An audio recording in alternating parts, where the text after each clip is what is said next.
come in a little late, but maybe with a few other ones. Starting this next block, if you will, the 41st season in 2017, and that was Uchu Sentai Kyuranger. Not much to it. This was another season that I crammed into December, so it was a little bit rushed, so I probably missed a few things. So not much to it, just into the things that I liked and some of the things that kind of threw me off. I love the setting.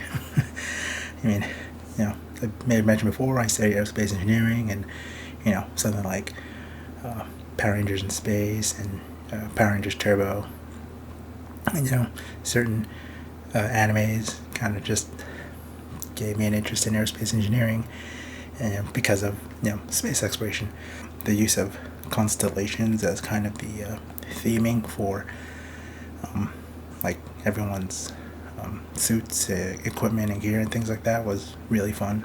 It is another collectible type of power, and each one of the globes or the Kyutama that they put onto their Morpher blaster is a constellation. In addition to the space setting, the thing that I liked is is that it was a space opera. So I'm not really sure what the exact meaning of it all is, but a space opera theming, you kind of see a lot of it in Gundam, or even, to bring it to the West, something like Voltron Legendary Defender, which was on Netflix.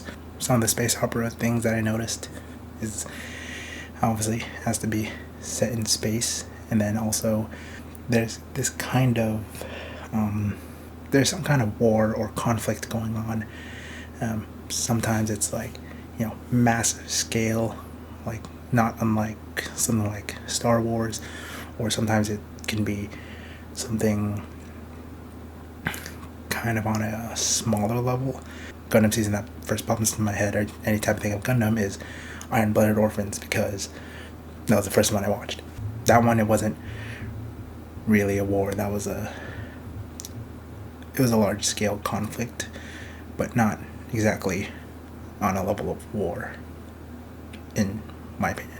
But some of the other Gundams I've watched, like 00 or Wing or G Gundam, I have yet to watch Seed and even the original, but those have always been like large scale, different nations involved, and oftentimes those conflicts are rooted in something like a class disparity, rich versus poor, human versus enhanced human, and by enhanced human it could be something like those who are born in space versus those who are born on Earth, or vice versa, which is actually apparently in the 2020 Oscars, a lot of the top films had to do with this, like the theming of a class disparity. And apparently Parasite, which I have yet to watch, kind of goes over that, even though it's not a space opera. I don't know why I brought it up, but okay. So in this one, there was not only an Uchu KG Gabon crossover, but there was also a Kyuranger crossover, because they're both space related, and they were both in the same episode.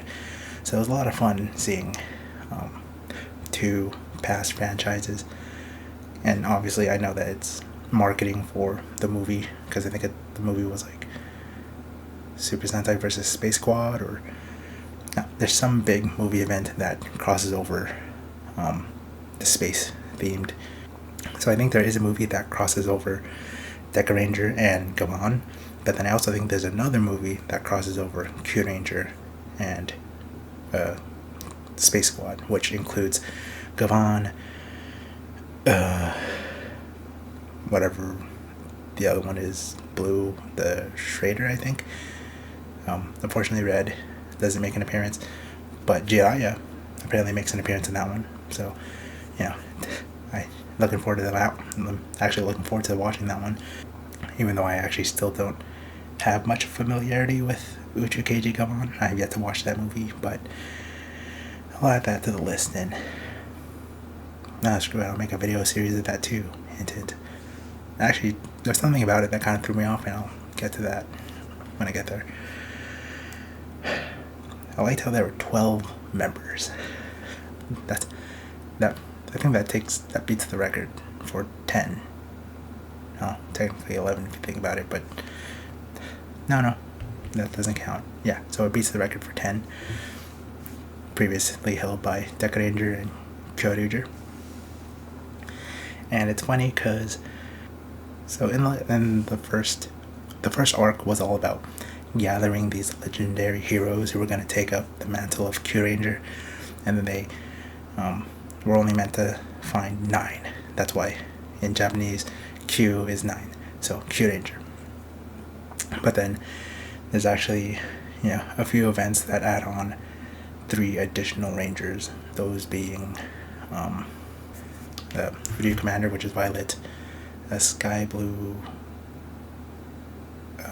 Bear type 1, and Ho Soldier, which is like another Red Ranger. And it's funny because Ryu Commander was the first additional one to get his powers, and they said, oh, why don't we change it to Kyuranger? And then, well, in Japanese, Ju is 10, but then they said, no, that's not gonna work, let's keep it to Kyuranger. And it's just a funny throwback to Kyuranger, the first dinosaur themed Super Sentai. It's just a tongue-in-cheek kind of joke that was funny. And even though they had so many characters, I did feel like they did a decent job of balancing everyone's story arcs. Unfortunately, I do think there were some characters that had more of an important story arc than others. Or, for instance, I mean, Red is always going to have a major story arc. He does kind of have a kind of like in Kyuranger and Ranger, he does kind of have that, finds out who his father really is, kind of a story arc. So Black is technically a robot. He has a creator who literally had a good and a bad side. He was originally supposed to be made for evil, but the good side rescued him, and then he was trying to find out who killed him and all this stuff. Like, somehow it kind of reminds me of the story of Genos from One Punch Man, which we have yet to actually see finished. I also seen it in there's like a question Mega Man. I won't get into it. And then even something like Overwatch Bastion. He's kind of has this good. I don't know. I don't know where it comes from. I felt like they were all kind of derivative. Orange has a story that's so important. He actually has his own separate special OVA, which I didn't watch, but apparently explains how he gets his power up. Man, freaking Orange's side story, it's basically the story of Sasuke and Itachi. I'll leave it at that. It was fun and entertaining to watch. And then some are figured out pretty quickly, like how Xiaolong Po, who is Ryu Commander, eventually gets his powers, and how he even came to be commander of the entire space fleet, and then how that relates to Sky Blue, because this is space we're talking about, so everyone comes from a different planet, constellation, so him and Ho Soldier are really the only humans on the team. And the Ho Soldier is it's complicated. Like, he's like the one who started it all, like the whole reason why Kyurangers exist, and is related or has a connection to the big bad villain at the end.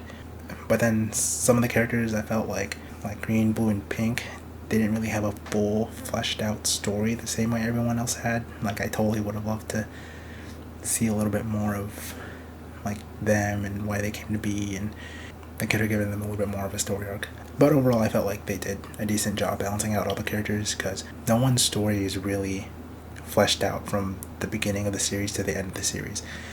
They kind of do it in parts. because even Red, who had like the big complicated storyline, they didn't really start getting into it until like the last quarter of it, and then even then, that storyline finishes before they even get to the end game arc, because it's so many characters. They'll kind of write them off for a few episodes, like, oh, in order to collect this globe, the Kyutama, someone's gonna have to stay behind and complete a separate mission, so they kind of get written off for a few episodes, and then, when the timing's right, they come back. So it made it a little bit easier. I definitely felt like this season had a bunch of unique designs, because everyone had like a chest piece, not like a full-fledged, like sometimes they call it a shield, like the dragon shield from Kyuranger, but everyone had this like chest piece. But the thing that for me made it unique was that, so out of the ones that I watched, they never did constellations, I don't think, but I think Changeman might have had something related to constellations, or at least if anything like Greek mythology maybe. I don't know, I could be wrong with that. But for me, the thing that made the overall suit designs so unique is that they had different forms and figures and body types, because the black is like tanky, big, bulky. Blue is supposed to be a wolf. His suit actually has fur, but then it has claws on the feet instead of boots. And Sky Blue has like a scarf and mittens, but is also still the size of a kid. And part of its power is that it can grow huge. Ryu Commander, he has like a little tail coat. That's pretty cool.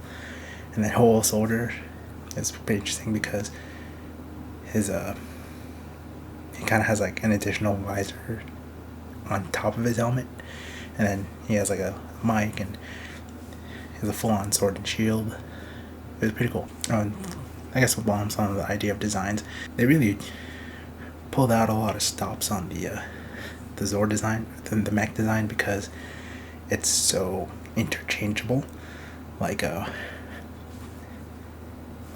there were a few designated mechs that are the torso, but then every other mech can be used as the leg or the arm, and then even those can become, like for instance, even the legs can become the arms, or the arms can become the legs. And it was a fun design.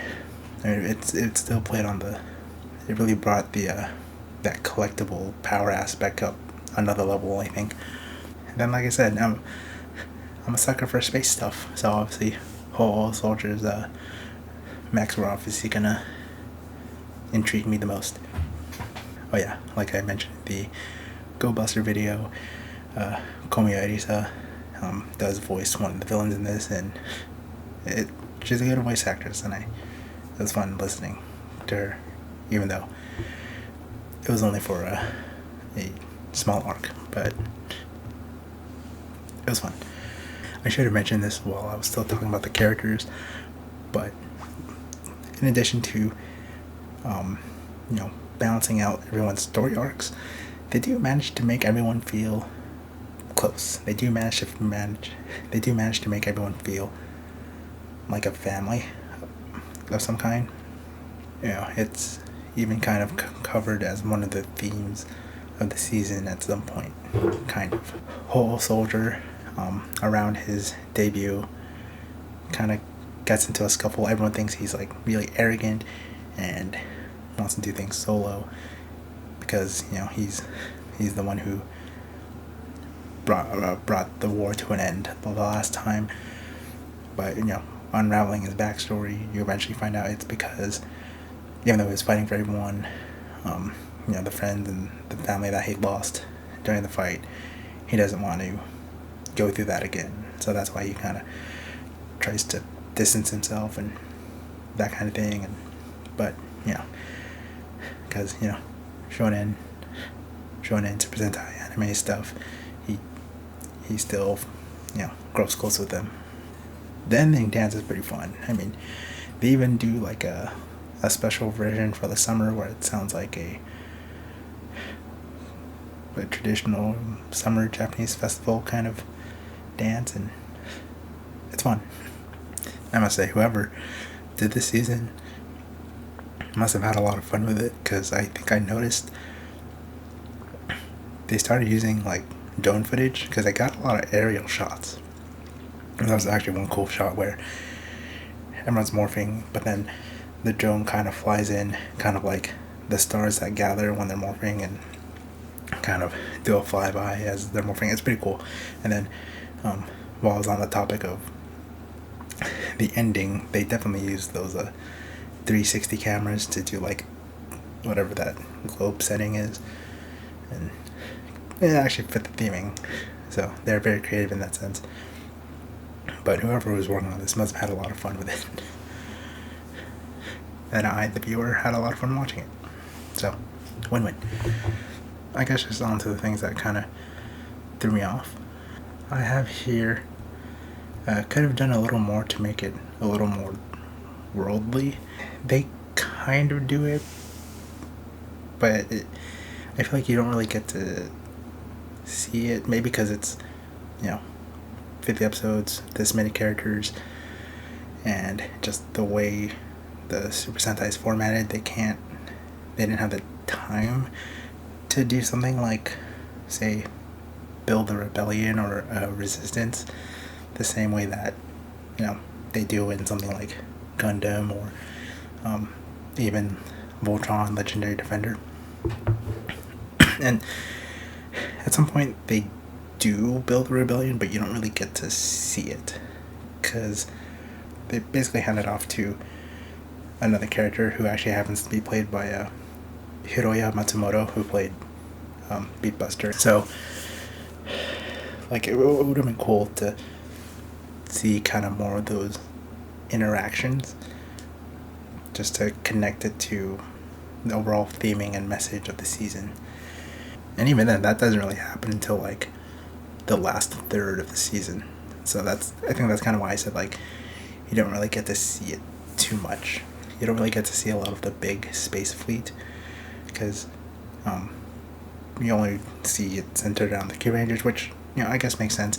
But I guess adding to that, desire of wanting to see it a little bit more worldly, it would have been nice to see like the big space fleet. Because even with Kyuranger, I think I had that same qualm. I might not have mentioned it, but it would have been cool to see more of the space police. Like, yeah, we didn't need to see more Kyurangers. It was fine with what they did, but it would have been cool to see a little bit more of it. That's all. Even Power Rangers SBD did more of that. So I kind of mentioned that there was something about the Kyuranger and Gabon crossover episode that kind of threw me off. So it basically shows that Kyuranger actually takes place in an alternate universe. Not a timeline, but universe. And, basically, in this episode, they're chasing one of the villains. They go through a wormhole, and that propels them to supposedly our Earth, where, Super Sentai exist, and they're kind of explaining. And at some point they do kind of explain, like, oh, you're kind of like the Super Sentai of our Earth, and that kind of thing. And it was kind of a well thought out episode, because they do want to,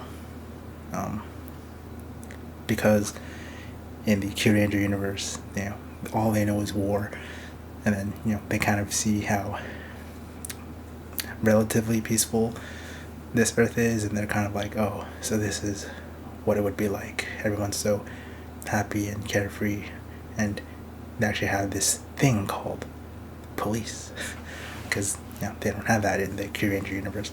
Yeah, it just kind of threw me off, because I didn't really expect that. I didn't really expect that they were gonna go there, and because if they do the whole alternate universe thing, where say certain characters didn't die, or things went a different way, that'd be pretty messy, especially just because of how the format of Super Sentai works. It would just be too complicated. I mean, it's complicated enough as it is with like the Marvel and DC comics and how they're doing everything, But it definitely is unique. But I'm okay with the fact that they didn't dive super hard into it the same way that something like, you know, the DC CW series did with Crisis on Infinite Earths. Well, that was pretty well done. And, or even, like, everyone's speculating stuff for Marvel, so we'll see where that goes. But just the comics were, it's interesting, but it's a double-edged sword because of how complicated it can get. Apparently there was no Versus series with the Kyuranger. That kind of made me a little sad. I guess, I don't know why they didn't do it. I mean, they were able to cross over a Super Sentai and a Space Squad with Kyuranger, so I don't really want to accept the it was taking place in an alternate universe reason. I mean, I read about a few development issues or scheduling issues, and sometimes that happens. Or maybe they wanted to prioritize the Gabon Space Squad crossover. I don't know. Things change. But they do cross over with the next season of Lupin Ranger versus Pata Ranger, so I'm excited to see that. Yeah, so I guess just on to my favorite episode. And that was, I'm just going to read English. So my favorite episode, or Space, was Space 32, Orion Forever. So basically what happens in this episode is they've been through a lot at this point. It's over halfway in the series. So they've been through a lot. And their ship and their main base has taken a pretty bad beating.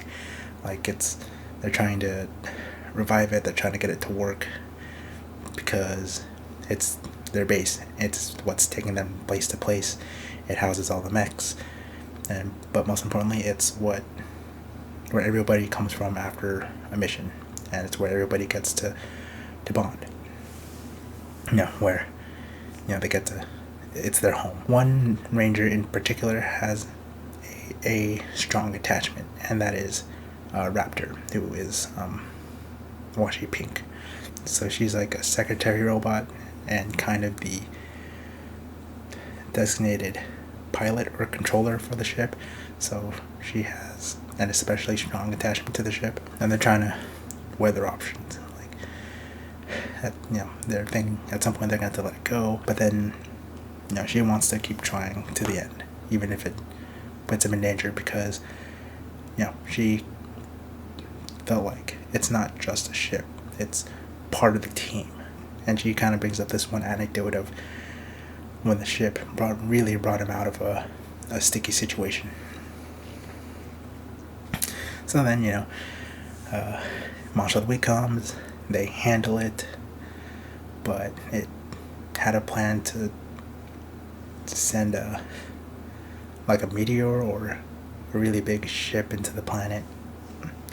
So then, at this point, they pull the big finisher on the object, did nothing. But then, by a miracle, the ship manages to turn on again. There were people on the ship, but they weren't trying to fix it or control it at that point. The ship came to alive on its own and actually transported I think 3 Rangers into the cockpits of the mech. And the ship eventually sacrifices itself for the sake of protecting the Kyurangers so that they can continue the mission. And it was actually a pretty heartfelt scene because, for one thing, they do a Terminator-style goodbye where, after it rams into the meteor or the ship, I can't remember. I probably should have. So, Orion looks like a big Greek dude with a torch, kind of carrying it in front of him, and then behind him is kind of like a meteorite with some ship engine bits hanging out. So then, it rams head first.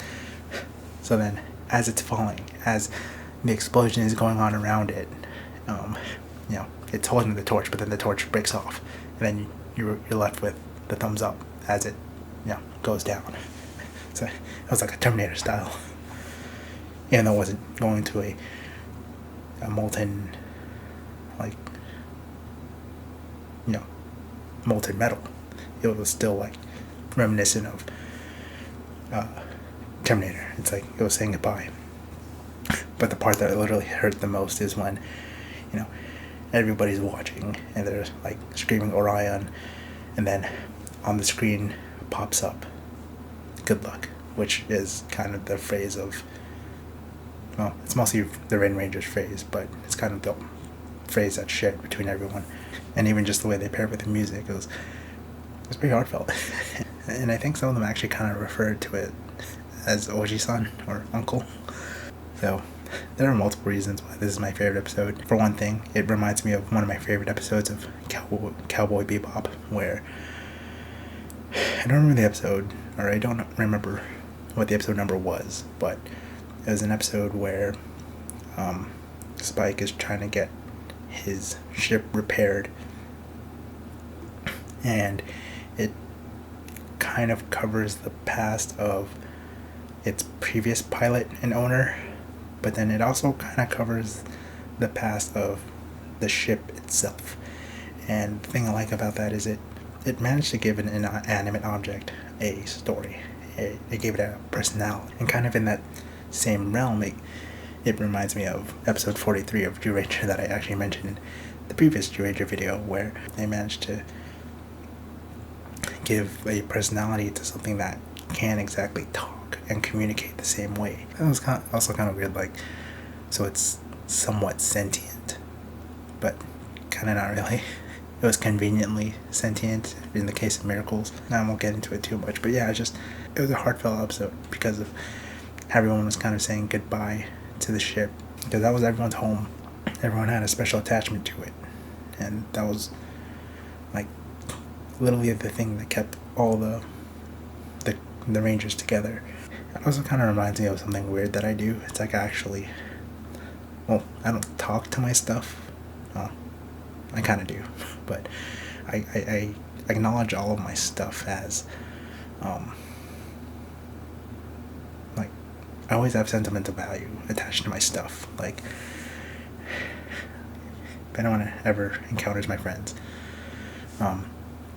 they will tell you that I had this janky laptop at the end of college. It's like, it was like 5 years old. The hinge was no longer on it. I couldn't adjust the brightness setting. Keyboard actually still worked. It would overheat from time to time, but I was trying to hang on to it till the very end, because it's the thing that got me through the end of high school and got me through all of college. It was there for me for good and bad. I did have to get a part replaced at some point because it kind of fell, but I still managed to make it work, and it was there for me. And then that I carry that also into my car, my computers, my camera, my because it was there for me. It got me through something, and it's kind of dumb if I think about it, but that's why I can't do, like, being a sneakerhead, because for one thing, I would actually want to use the sneaker, but then part of being like a sneakerhead, or like a gearhead or cars, is kind of at some point being able to sell it, and then it's like, oh, but this is the one that was here when I traveled to this one place, or this is the one that got me through my young adult life, or this was the first one I ever did. It's like, I think this episode kind of helped me realize, like, I can be a very sentimental person, for better and for worse. I think if I were ever to go out, that's how I'd want to go out. Just make the big sacrifice play, message pops up on everyone's visor or phone or something. It's like,